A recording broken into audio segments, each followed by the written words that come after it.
Tak sekalipun melupakanku, kau menuntun langkahku.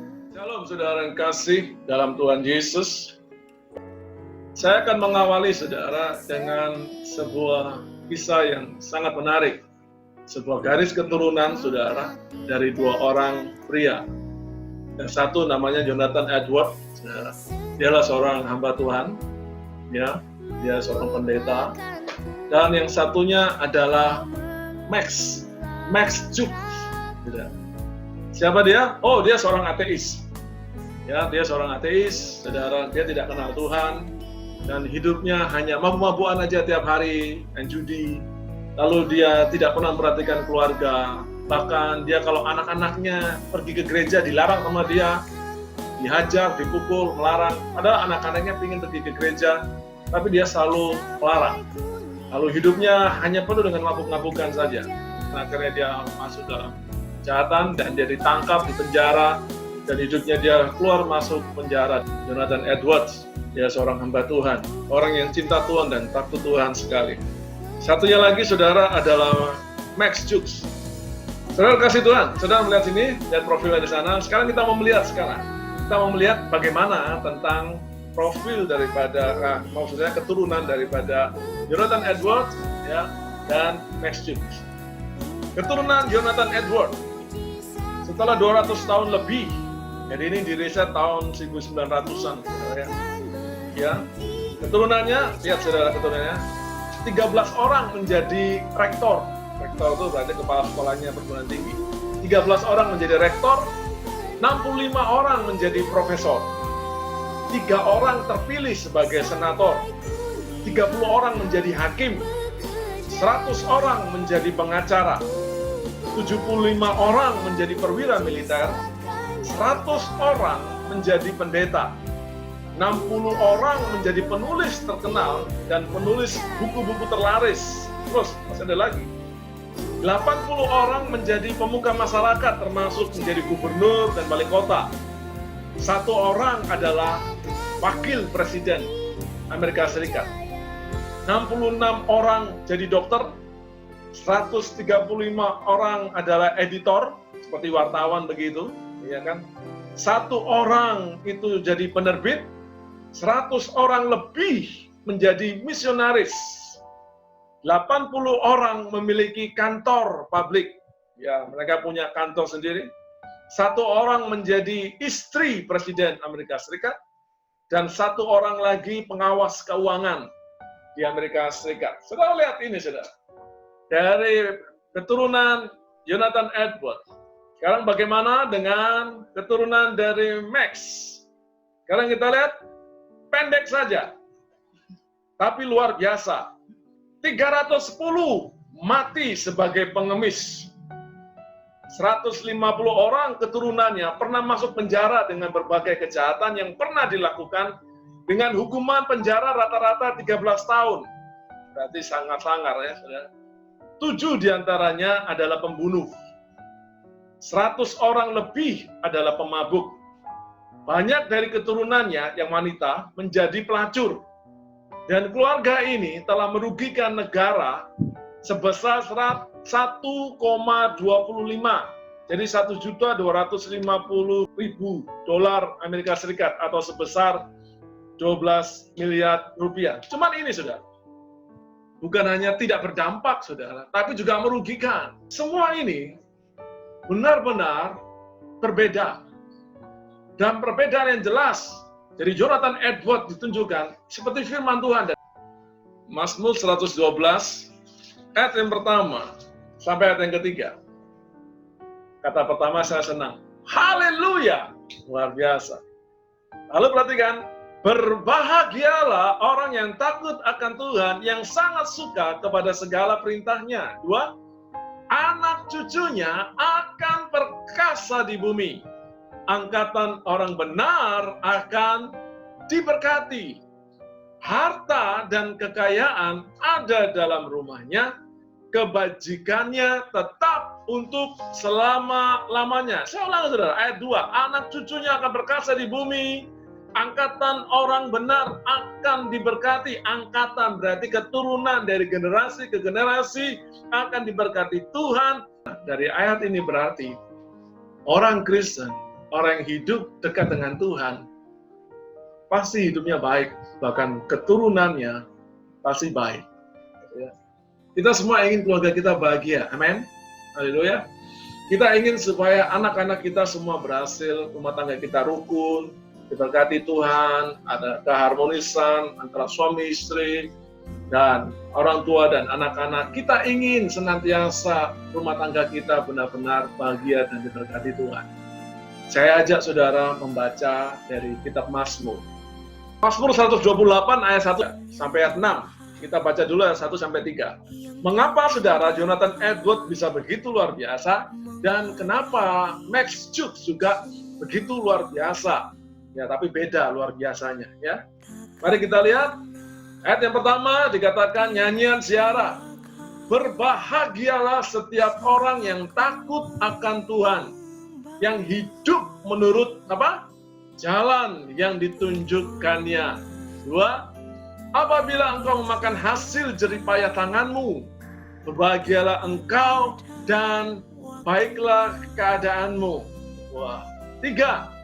Istrimu akan menjadi seperti pohon anggur yang subur di dalam rumahmu. Anak-anakmu seperti tunas pohon zaitun di sekeliling mejamu. Saudara kasih Tuhan, perhatikan saya. Anda lihat di sini. Ya. Anda bekerja, kita ingin menikmati hasil kerja kita. Tadi Adua katakan engkau berjerih lelah dan engkau bisa apa? Menikmatinya. Amin. Banyak orang berjerih lelah tapi tidak bisa menikmatinya, saudara. Kerja 10 tahun, 20 tahun, begitu luar biasa, ditabung uangnya, begitu 15 tahun kemudian semua tabungannya habis, masuk ke rumah sakit dan apotek semua. Ayat 4 sampai ayat 6. Berkata demikian, sesungguhnya demikianlah akan diberkati orang laki-laki yang takut akan Tuhan. Kiranya Tuhan memberkati engkau dari Sion, supaya engkau melihat kebahagiaan Yerusalem seumur hidupmu, dan melihat anak-anak dari anak-anakmu, apa saudara? Damai sejahtera atas Israel. Oh, haleluya. Saudara kasih oleh Tuhan, malam hari ini Tuhan berbicara sederhana pada Anda saat ini. Pilihan Anda yang Anda pilih pada hari ini, engkau mau hidup model bagaimana? Engkau mau tetap menjadi orang yang beriman atau menjadi orang yang tidak beriman? Dan saya mau ingatkan penjelasan ini. Orang yang beriman itu bukan berarti artinya orang yang taat pergi ke gereja saja. Bukan hanya itu, saudara. Orang yang beriman itu nyata, saudara.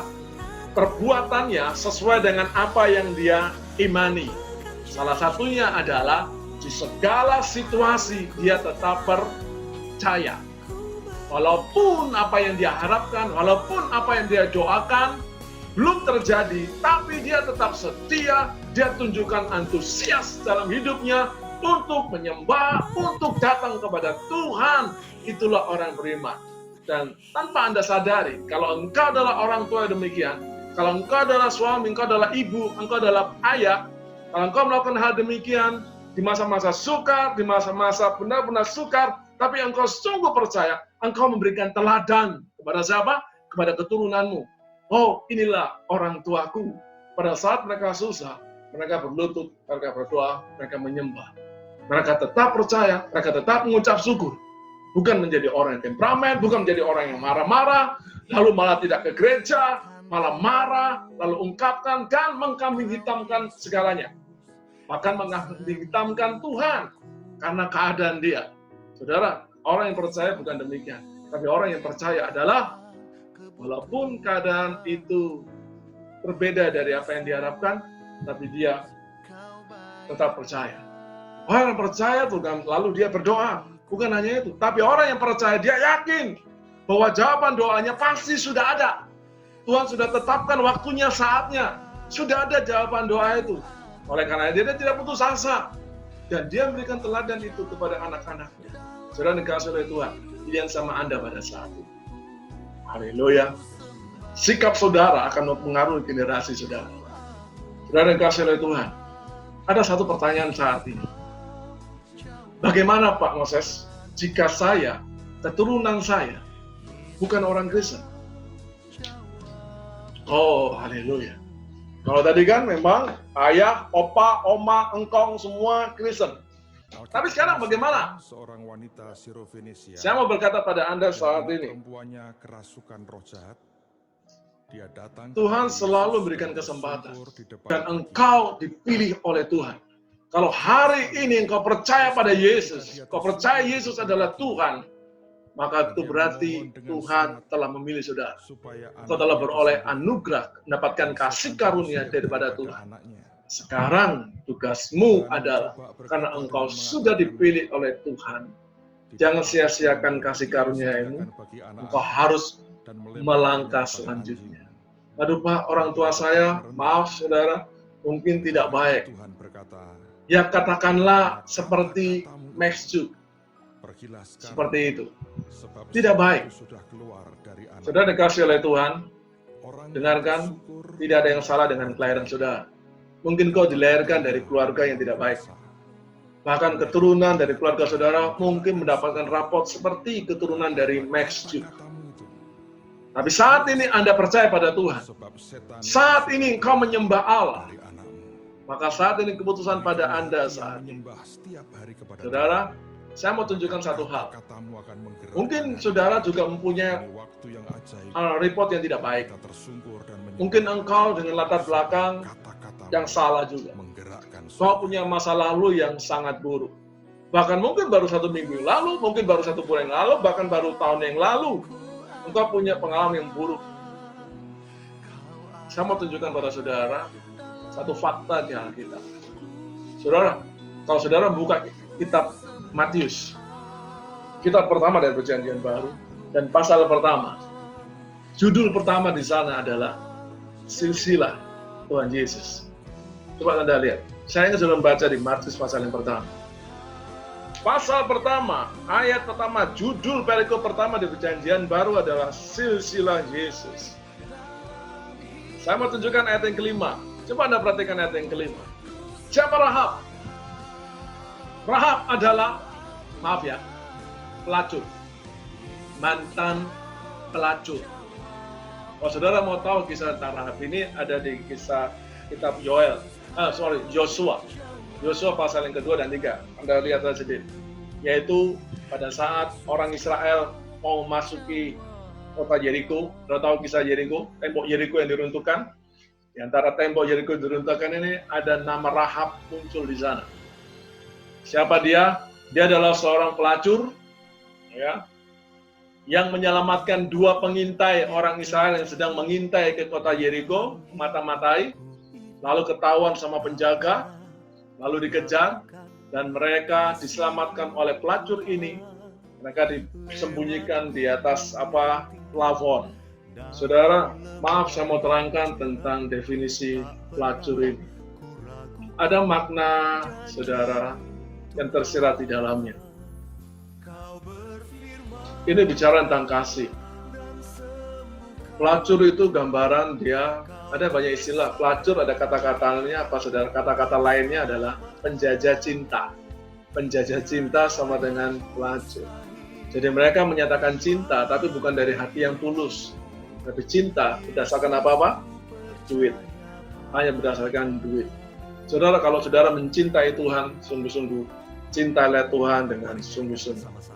Jangan mencintai Tuhan hanya berdasarkan apa? Halo? Maaf, saudara. Mungkin kita menganggap rendah pelacur. Hati-hati. Hati-hati, saudara.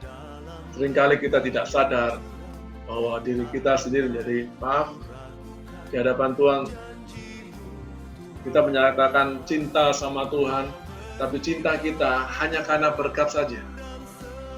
Kalau ada pergumulan, baru berdoa. Ya kan? Setelah pergumulan selesai, doanya dijawab, tidak pernah berdoa lagi. Ada pergumulan, datang ke gereja, datang ibadah doa malam. Begitu masalahnya selesai, lewat saudara, sudah tidak pernah lagi ke gereja lagi. Berarti apa saudara? Cinta saudara berdasarkan apa? Hanya kepentingan. Cinta yang sesungguhnya adalah tanpa syarat. Amin. Seperti Tuhan mengasihi kita tanpa syarat, maka kasihlah Tuhan Allahmu dengan segenap hatimu, dengan segenap kekuatanmu, dengan segenap akal budi saudara. Artinya apa? Tanpa syarat. Engkau harus mengasihi Tuhan dengan apa? Tulus. Tetapi ada kabar baik saat ini. Jika engkau mendengarkan firman Tuhan pada malam hari ini, dan Tuhan mungkin berbicara keras pada Anda, oh iya, engkau juga pelacur. Tuhan masih mengasihi saudara. Jangan berkecil hati. Jangan berkecil hati. Karena apa? Kalau engkau sungguh-sungguh mau saudara bertobat, seperti Rahab, ya mereka berikan gantung, kain kermisi tergantung dari jendelanya, tanda, saudara. Itu melambangkan, sudah bisa diartikan, saudara. Engkau sungguh-sungguh mau bertobat, engkau sungguh-sungguh mau berubah, maka walaupun engkau punya latar belakang yang buruk, Tuhan mampu mengangkat saudara. Anda lihat di sini, seorang pelacur diangkat, ditulis di pasal pertama, di perikop pertama di Perjanjian Baru, dan langsung berkaitan dengan siapa? Yesus. Sungguh luar biasa. Ditulis namanya. Rahab, ditulis namanya di sana. Haleluya. Tuhan sungguh sedang memperhatikan Anda pada saat ini. Keputusan pada Anda. Amin. Kalau Anda mau bertindak, tidak usah tunggu orang lain. Engkau sendiri harus bertindak. Kalau engkau istri, aduh Pak, bagaimana suami saya masih begini-gini? Hai istri, bertindaklah lebih dulu. Melangkahlah untuk engkau mengasihi Tuhan dengan segenap hati saudara. Kalau engkau suami, mulailah bertindak. Kalau engkau adalah anak, Pak, bagaimana dengan orang tua saya yang masih begini, masih begini, masih begini. Engkau anak, bertindaklah. Haleluya. Melangkah. Mulailah engkau melangkah. Jadilah engkau berubah dari generasi saudara. Putuskan semua kutub, putuskan semua garis keturunan yang betul. Anda bisa membuat sejarah dalam garis keturunan saudara. Engkau bisa membuat garis yang baru, yaitu garis yang diberkati oleh Tuhan. Haleluya. Anda lihat Rahab. Dan adalah kalau Anda baca selanjutnya saudara, ada juga tentang Batseba. Siapa dia? Dia selingkuhannya Daud. Gitu. Tapi dari rahim Batseba lahirlah apa? Salomo. Ya, itu juga wanita yang disebutkan dalam silsilah Yesus. Cuman di situ tidak disebutkan Batseba, tapi disebutkan istri Uria. Supaya jelas gitu loh, supaya jelas gitu. Daud itu selingkuh dengan dia. Tapi lihat saudara, latar belakang, Anda mungkin pernah berbuat dosa, Anda pernah jatuh, Anda pernah menjadi orang yang mengecewakan Tuhan. Bahkan maaf, saudara mungkin menjadi sampah masyarakat, engkau menjadi orang yang sangat dibenci oleh keluarga, dibenci oleh orang. Tapi Tuhan memilih saudara. Berarti Tuhan punya rencana lewat engkau akan merubah generasimu. Amin. Merubah semua. Kalau engkau mendengar firman Tuhan ini, Tuhan sedang berbicara padamu, dan Tuhan sedang berkata padamu saat ini, engkau adalah perubah generasi. Sehingga mulai dari engkau, bersikaplah. Engkau lebih dulu, melangkahlah lebih dulu, untuk engkau menjadi generasi perubah. Haleluya. Merubah dari semua kebiasaan-kebiasaan buruk dari keturunan saudara. Ya. Keturunan pemalas, keturunan pemabuk, keturunan yang macam-macam saudara. Anda bisa merubah. Mulai dari Anda dulu. Amin saudara. Haleluya. Nah, selanjutnya di ayat 5 lagi, ada satu nama lagi yang saya mau angkat. Yaitu Ruth. Saudara. Ruth. Menarik sekali dari Ruth ini. Ya. Ruth, dia orang Moab. Orang Moab. Dia bukan orang Israel, disebut orang Moab. Orang Moab itu berarti orang yang menyembah berhala. Orang yang mistik. Senangnya yang mistik-mistik. Penyembah berhala, saudara. Dukun-dukun dan roh-roh macam-macam, saudara. Jadi dari kecil, Ruth itu punya agama. Dia dari kecil, dia sudah punya kepercayaan. Lalu dia menikah, saudara. Dengan anaknya Naomi. Mari kita baca, saudara.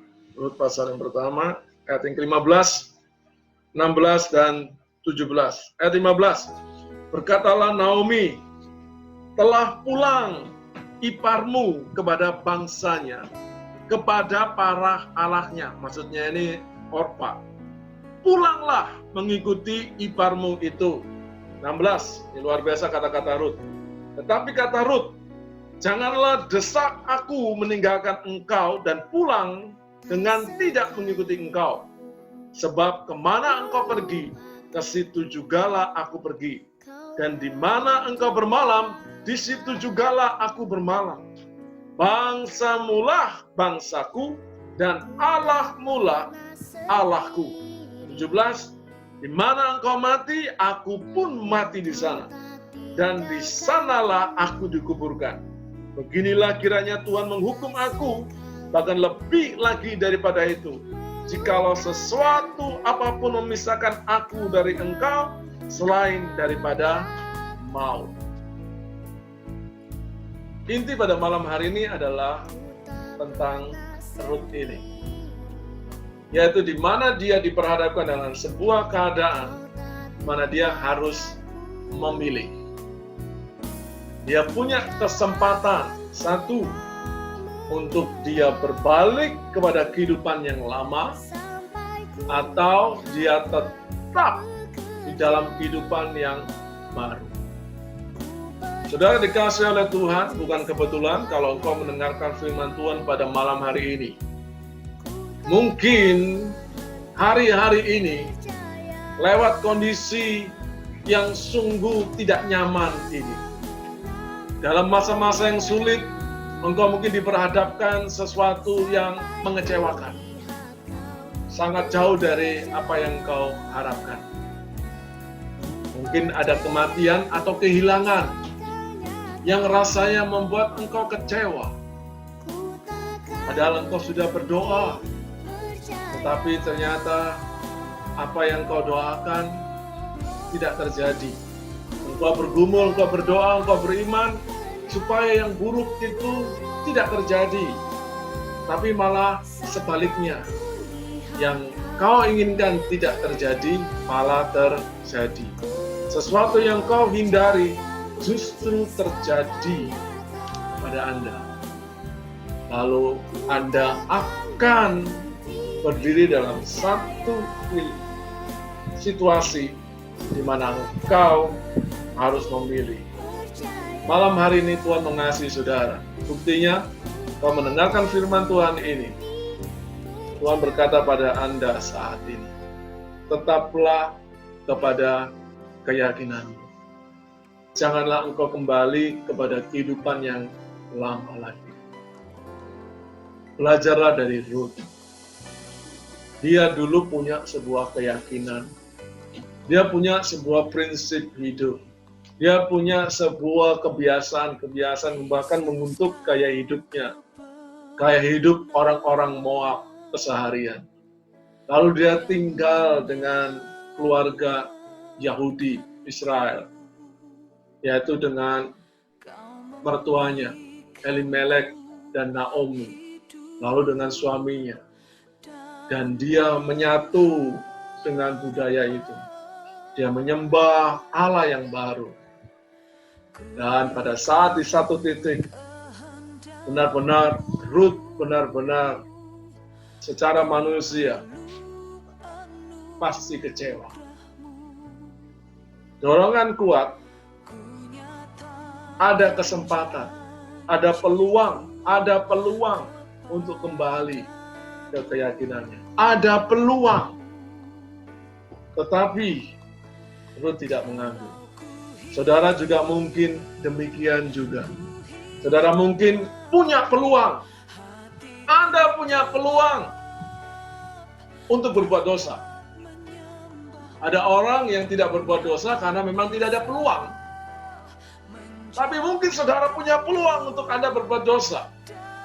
Anda bisa melakukan hal yang buruk. Dan itu merupakan bagian dari kehidupan Anda yang lama dulu. Malam hari ini, Tuhan sedang berbicara pada Anda. Saudara dikasih oleh Tuhan, Tuhan mengasihi saudara. Maka pada malam hari ini, ambillah keputusan. Ambillah keputusan. Seperti Ruth. Haleluya. Dia tetap. Dia menjadi orang yang merubah keturunannya. Anda lihat, Alkitab mencatat pasal pertama dari Perjanjian Baru, silsilah Yesus, ada nama Ruth di sana, memutuskan dari generasi orang Moab putus berhenti sampai hidup. Amen. Haleluya. Dan keluar keturunan dia adalah Yesus. Dia adalah terang. Dia adalah pembawa damai sejahtera. Yesus adalah juru damai. Dia adalah terang. Maka saudara juga saat ini, kalau engkau ingin menikmati terang dalam hidup Anda, keturunanmu semuanya berjalan dalam terang, marilah engkau menjadi perubah generasi, perubah garis keturunan dalam hidup saudara. Anda, tidak perlu Anda tunjuk A, B, C, D dari famili, keluarga, dan semua. Yang Tuhan sedang berkata pada Anda pada malam hari ini. Tuhan sedang berkata pada dirimu, jangan lihat orang tuamu, jangan lihat anakmu, jangan lihat istrimu, jangan lihat suamimu. Jangan lihat orang lain. Tuhan sedang berbicara pada Anda. Tuhan sedang berbicara padamu. Kau harus mengambil keputusan lebih dahulu untuk engkau menjadi perubah daripada generasi saudara. Kemuliaan Tuhan sudah sediakan bagi Anda. Tidak peduli siapa saudara, tidak peduli. Anda lihat, mungkin Anda seperti Rahab, bahkan Anda mungkin seperti Bathsheba, atau Anda juga seperti Ruth. Saudara kasih Tuhan, anak cucu Anda akan diberkati Tuhan. Seperti Mazmur 112 tadi, anak cucumu akan perkasa di dunia. Kebajikan itu selalu mengikuti. Bukan aib, saudara. Bukan aib. Kebajikan selalu mengikuti. Damai sejahtera, oh luar biasa. Saudara dikasih Tuhan, firman Tuhan pada malam hari ini sederhana. Mari saat ini, apapun yang terjadi pada saudara, bukan kebetulan kita sekarang masuk dalam kondisi yang benar-benar sulit, saudara. Dalam kondisi ini, seperti ini memang kita rawan. Karena orang bahasa, doanya tidak dijawab hari-hari ini. Berarti Anda sudah pada posisi yang benar-benar kritis, sangat berbahaya. Jika keputusan Anda salah, bukan Anda saja yang terseret, tapi keturunan Anda pun juga akan terseret. Hei orang tua, kalau engkau salah mengambil keputusan pada masa-masa sulit seperti ini, itu akan mempengaruhi anak-anakmu semua. Apapun yang terjadi, engkau tetap menyembah Tuhan. Haleluya. Apapun yang terjadi, engkau tetap berseru pada Tuhan. Apapun yang terjadi, engkau tetap berkata pada Yesus, aku berseru kepadamu. Apapun yang terjadi, seberapa lama engkau menantikan doa Anda yang belum terjawab, Anda tetap berdoa. Apapun yang terjadi, Anda mau tetap berjalan jalan Tuhan. Walaupun kekecewaan, kehilangan, kematian, saudara, itu yang kau jumpai. Saudara dikasih oleh Tuhan, Tuhan Yesus mengasihi saudara.